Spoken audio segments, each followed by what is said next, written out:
Welcome to the Visibility Strategies for Women Entrepreneurs podcast, where we empower female business owners to step boldly into the spotlight and claim the recognition they deserve.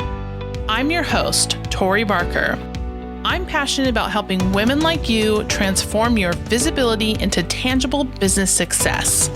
Each week on this show, we'll dive deep into game-changing strategies, share inspiring success stories from women who've mastered their visibility, and offer practical, actionable advice you can implement immediately. Whether you're just starting your entrepreneurial journey, pivoting your business model, or ready to elevate your existing presence to new heights, you'll discover effective approaches to create exciting opportunities and expand your reach. So let's harness the power of strategic visibility and grow your business together. Welcome to the show.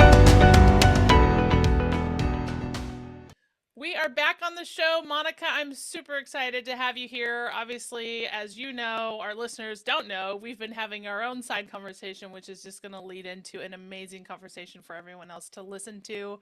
How are you today? I'm good. How are you? I'm doing fantastic. We are going to talk about some money, finance, all of the things, female entrepreneurs, wealth academy stuff.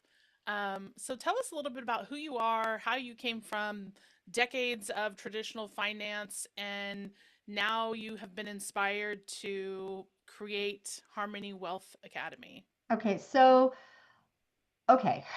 I started off life, professional life, doing economic research and realized I couldn't do it. I no. If I'm crunching numbers and they don't mean anything to anyone, forget it. I have to see people, I have to be around people. It has to matter. And after having my kids and having a person who was an independent financial advisor do something that really helped us as a family, I was like, okay, I've worked with independent entrepreneurs. I like people mostly. And I like seeing people achieve their goals. It's fun. Yeah. And it's fun seeing different things that people can do.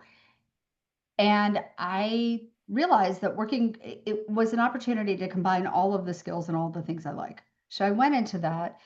And what I realized is that financial advisors only really help people manage the money once they have it. Mm. And I've had a sort of a love-hate relationship with the industry, but several years ago, I was exposed to a program called Noom. Oh yeah, yeah. Yeah, and Noom is designed to help you heal your relationship with food and fitness in your body and help you. It uses cognitive psychology, positive psychology, not, positive psychology to help you shift your emotions around all that and allow you to achieve your goals and shift how you think about these things and then how you feel and how you act. So I thought, okay, I was in a point where I was watching a lot of people who had very high incomes and very well educated, especially sometimes even in finance and economics. And they were making decisions based on emotional reactions that weren't in their best interest and sometimes really blew up in their faces. I mean, really blew up in their faces. And I'd always seen this thing about the millionaire next door as an advisor, really even my first year. And because of that, I realized that the millionaire next door, that book written by Stanley, was dead on. Dead on. Mm. When you see people who are middle class, who separately never earned more than $50,000 a year, when they retire, have millions with their house paid off and their estate planning done and their disabled daughter taken care of, and you see that, and then you see somebody with a very high income professional have a stroke in his late 40s, and all of a sudden he's dependent on the insurance in order to pay his bills and he doesn't have much to show for what he's done. You realize it's not just the income, it's the mindset that changes what you do with the money. Yeah. And so when I started to really see some changes in the industry around about 2019, I realized that there had to be a shift because with AI, Mm. most people aren't going to get to see an advisor. They're not going to be able to find somebody to help them. Very true. So that was the inspiration. But yeah, so And I feel like we obviously we were talking a little bit on our own about this, but I feel like sometimes the perception of money and wealth and finance is stuff that we are working on from our past or from our childhood. yeah. And and we've carried that unknowingly, most of the time unknowingly, into our adulthood and into our business probably as well. Oh yeah. Talk a little bit about Oh yeah, about that, absolutely. unravel that So that story. I didn't really understand this until I started thinking about my mother as an example. She was born in 38. Her parents really suffered from the Great Depression. Without getting into all the gory details, there wasn't enough food in the house. So the parents divided the food, and her brother got more than she did. For her to be able to have new school clothes and shoes, which were important to her, she had to get a job. She got her first job between second and third grade. I have no idea who hired her and how this worked, but she helped out within one of the schools in Shaker Heights, Ohio. And that's how she paid for her schools and her school clothes and shoes. And so looking presentable was always a very big deal. If she saw me like this, she'd be appalled, by the way. We can just sort of say that. But I grew up with that. And then she married somebody and she thought things were okay and they got divorced. So I was 6 and a half. And I had inherited from my mother this need whenever I start something new or whenever I'm going out into something new or important, I wanted a new outfit and shoes. And I realized exactly where that came from. Okay. Did I need a new outfit and shoes? Maybe, maybe not. But that's Yeah. kind of how I was sort of comforting myself and preparing myself and making myself feel confident.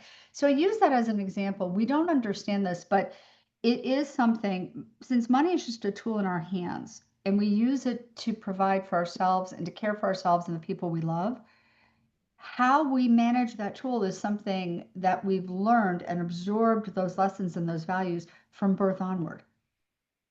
Yeah. So, yeah, I mean, Yeah. think about it this way. Did your family ever tell you you could start a business? No. Okay. Yeah, there were my parents were both worked a job, a W-2 job or whatever you want to call it, and the only person in my family who had their own job was my aunt, and she was an entrepreneur.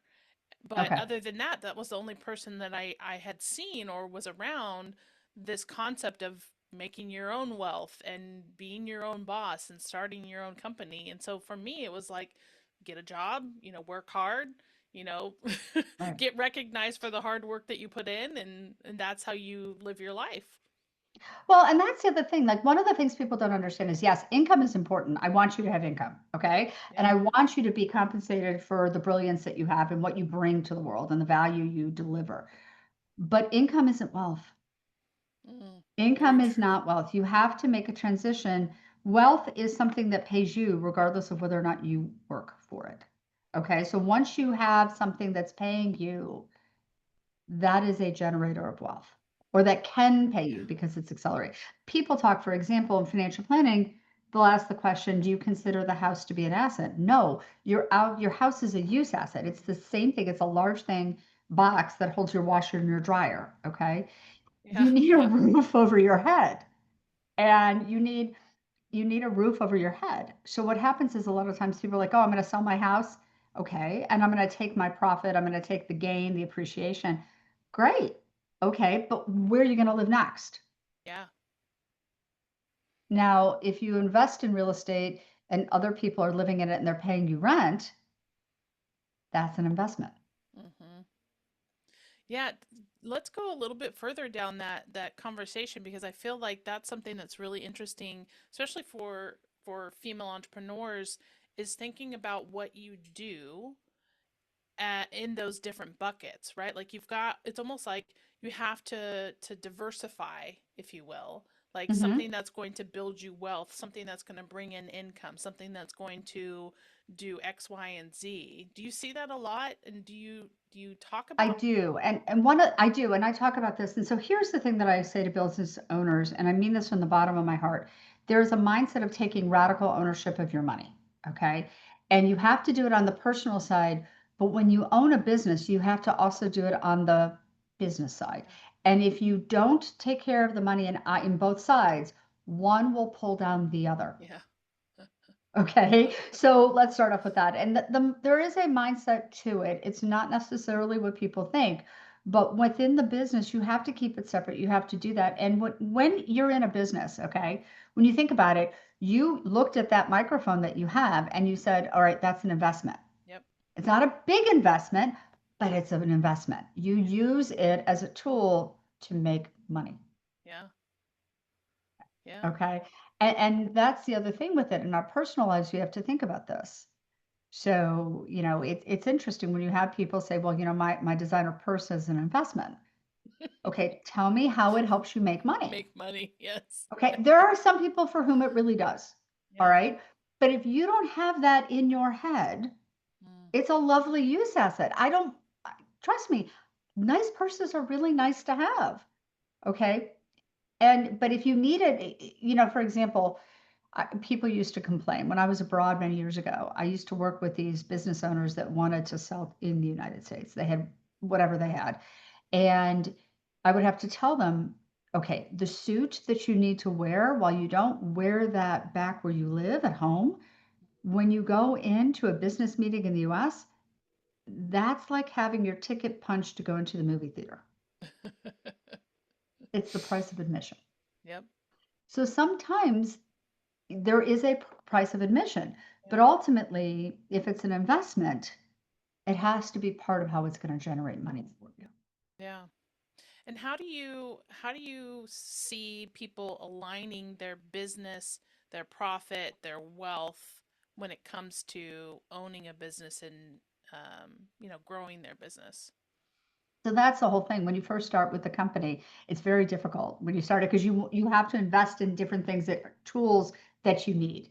And I Yeah. understand that. And some of that is a use asset. So you're growing the business, but you also have to it's a conception where you're looking at this and saying, where am I in the business? How do I generate more revenue? How do I build this out? Okay. And how do I pay myself? Yeah. And then when you pay yourself, especially after all the taxes and all of those things, you look at that, you say, okay, I need to prepare for my own retirement. How do I do that? And business owners need guidance on that because there are things they can do. And how do I make sure that I pay my bills on the personal side? So Yeah. it's really a double challenge, and it's an area where I really believe that business owners, especially new business owners, can use the guidance. So my program does have add-ons for people who own their own businesses, especially on the retirement side and also on the management side.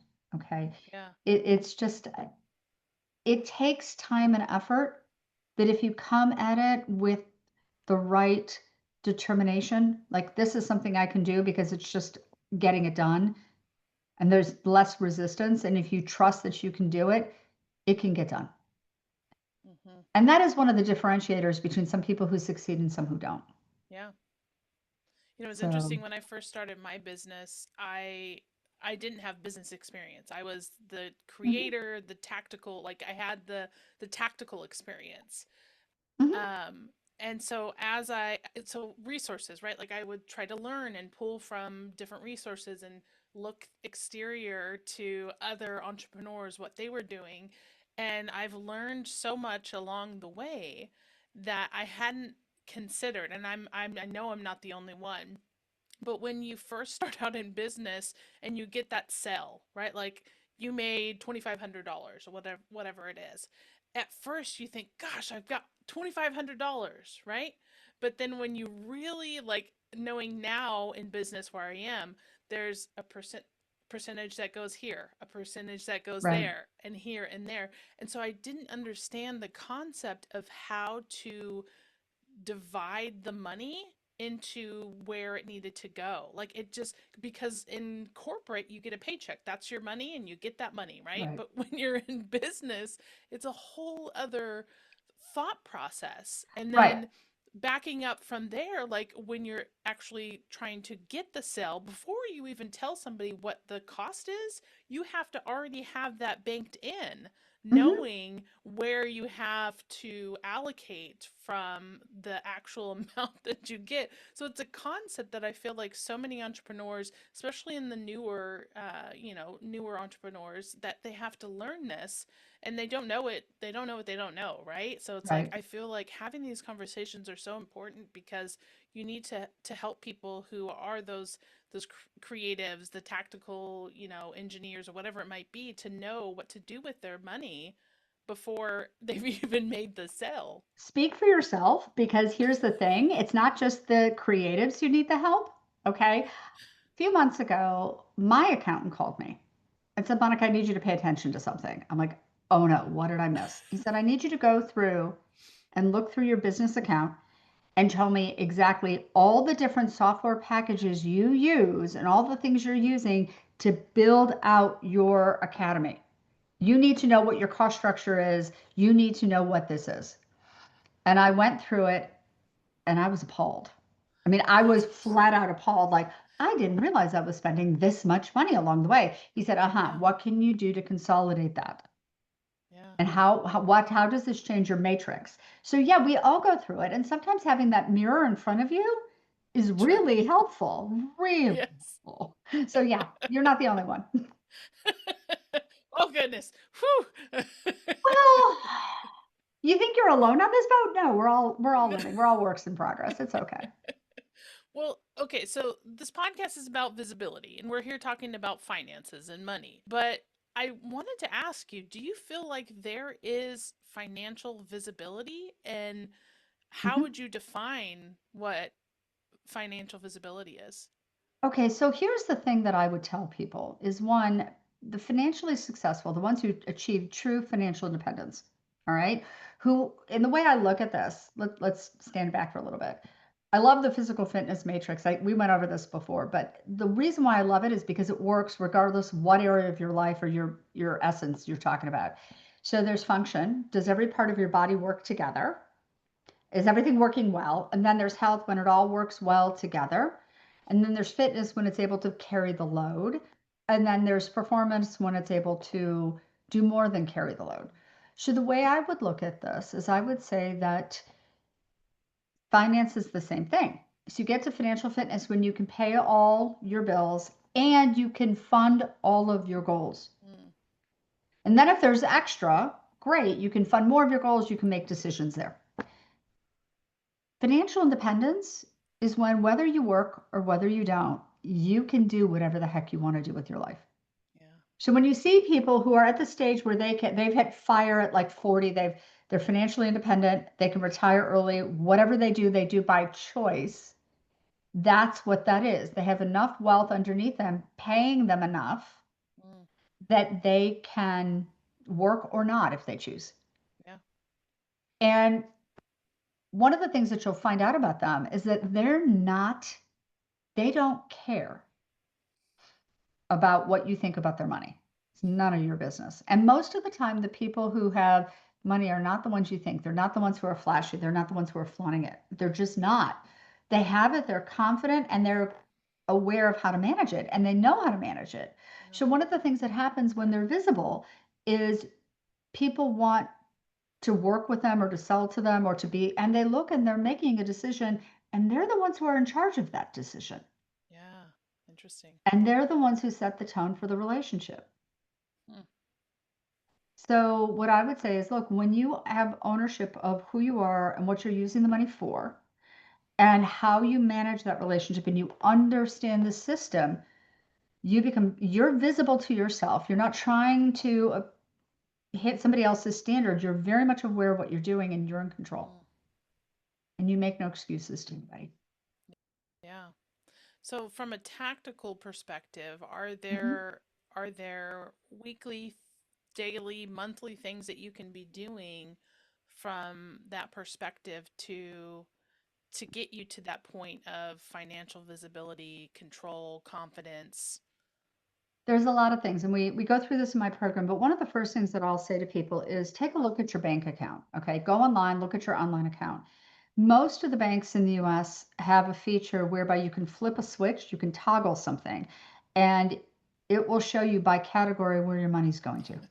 Okay. That's usually the clue. People used to say, oh, well, you sit down with them and you go through their bills and you go through their bank accounts and you figure out where it is. I'm like, people aren't going to do that. We all have the attention spans of ferrets. It's okay. It's actually more impactful because they can toggle the switch. And what I Yeah. like to do with people is I say, okay, here are the different categories. Where by percentage do you think your money's going to? Yeah. And then when you see the percentages, you can go, okay, what's the gap? Where are the areas where there's differences? What can you do to change this? Yeah. And so when you do that, it helps. One of the things that I had a client say to me many years ago was he was making a lot of money, engineer, and he realized that he was not paying his bills on time, so his credit score went low, and he couldn't do what he wanted to do. So he made a commitment.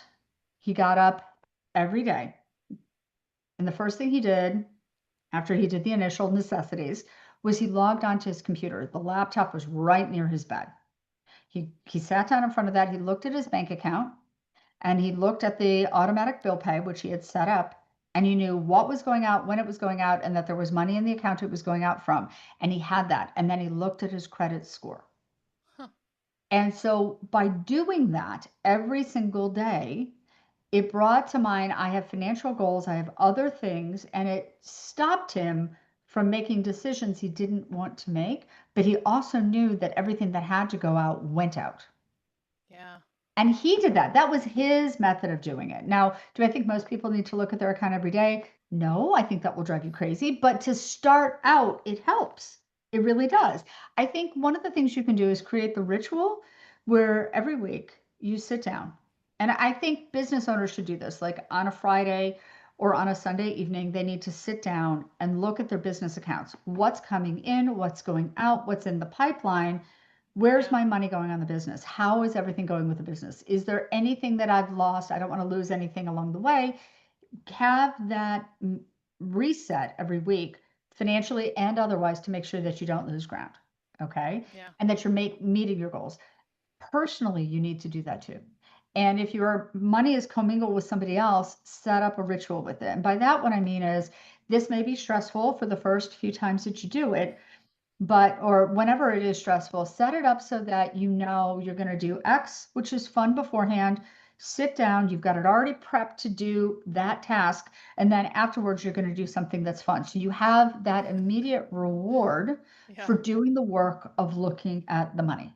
Yeah. So psychologists will tell us that it's not just rewarding the end result, it's rewarding the work that got us there and what that does to us and changes us. So in Mm-hmm. the program, one of the things we do in the mindset piece, and we do mindset all the way along the way, is we talk about something called the diversity quotient. Mm. And without getting too technical and in the weeds, what that is your ability to take on hard things. Huh.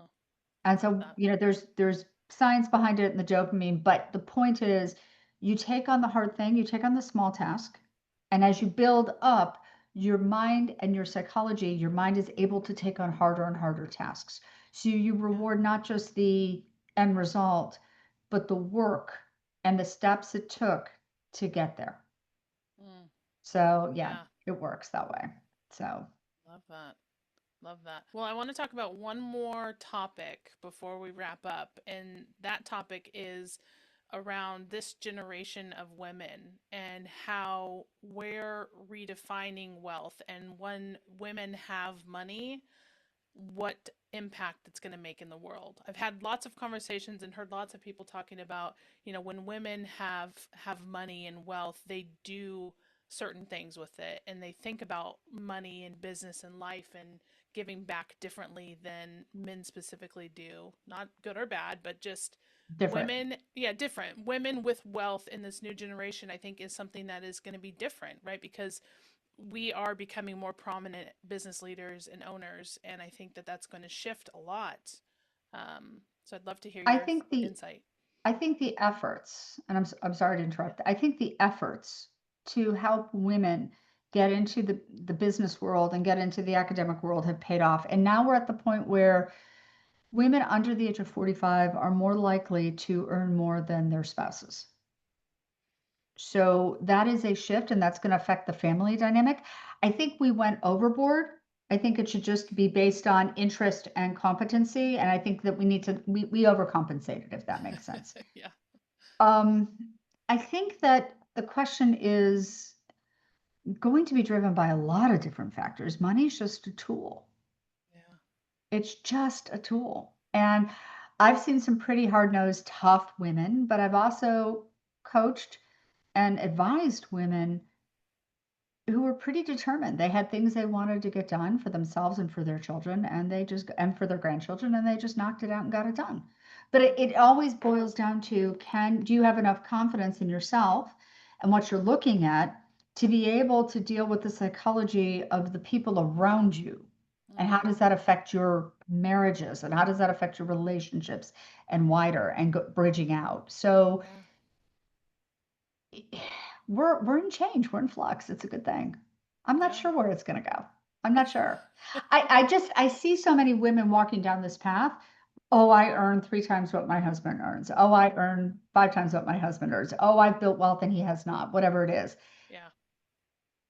That changes the relationship dynamic. Mm, And if you want the relationships to be intact, then you have to find ways in confidence, in love, in compassion, in security to be able to work with that. yeah. And that's actually, it's a fun dynamic because if you can help people get to that confidence point where they understand and they can make shifts, it works. It keeps the families together. They Hmm. used to say that money was one of the things that would drive more divorces than others, Yeah, I've heard that. which is awful because once you get divorced, everybody's socioeconomic status goes down. They have less money Yeah. and they have to support 2 households. So it's sort of like, Right. okay, help me with this. So anything that I can do to keep families intact, I'm happy to do. Yes. Good, healthy families. Time out. Let's keep it Good, like that. healthy, yes, happy, healthy families. Happy, healthy families. So yeah. So tell us how people can learn more about Harmony Wealth Academy. Okay. There is my website, which is www.harmonywealthacademy.com. There's also my email, and I will give to you a link that if people are interested, there are different things that I will do. If they use the link or if they put in your name, they'll get a discount on different programs. So that's a kind of a Thank nice you. thing. I'm interested also to hear from the community at large what they're interested in, what concerns them, what issues out there do they feel they're not getting enough good stuff on, like how to actually conquer this. But Yeah. yeah, so I'm doing some different things with this. So yeah, I'd be happy to have anybody, and I want the impact, I want the feedback. Yeah, So that's amazing. And are you on LinkedIn? Can people connect with you on LinkedIn as well? they can connect with me on LinkedIn. Because of what I do and where I am, I don't have a business account for social media in other places. I have to be very careful about that. Yeah, Um, but I am open to, if somebody has a question, they can reach out via LinkedIn, they can reach out via email. I'm happy to have a call with people. I'll also give you a Calendly link perfect. that if somebody hears this and they want a consultation, they want to talk something over, we can go through it. Amazing. Awesome. Well, like, you and I both know we could talk for hours on this. Stop me, stop me. I'm Stop. the problem. We It's not have to you. stop at some point. But Shut me just thank you again for being a guest. I feel like, there's so much more to be said and conversations to be had over finance, wealth, women, business, psychology, mindset, all of these things. And so I just, we've got to keep talking about it and putting that thought and those ideas in the heads of the women who are listening and making them better for the conversations that we have. The one thing that I want people to walk away from this conversation on is believing whether you think you can or whether you think you can't, you're probably right. So I want people to start believing in themselves. Okay, maybe I don't know how to do it yet, but I can learn. I can find a way to get it done. And once you start giving yourself permission to dream and then figure out how to make that real, you do it in one area of your life, it'll bleed through that process in all the areas of your life. Give yourself permission to succeed. Love it. Thank you so much for being a guest. It's been Thank you amazing. for having me.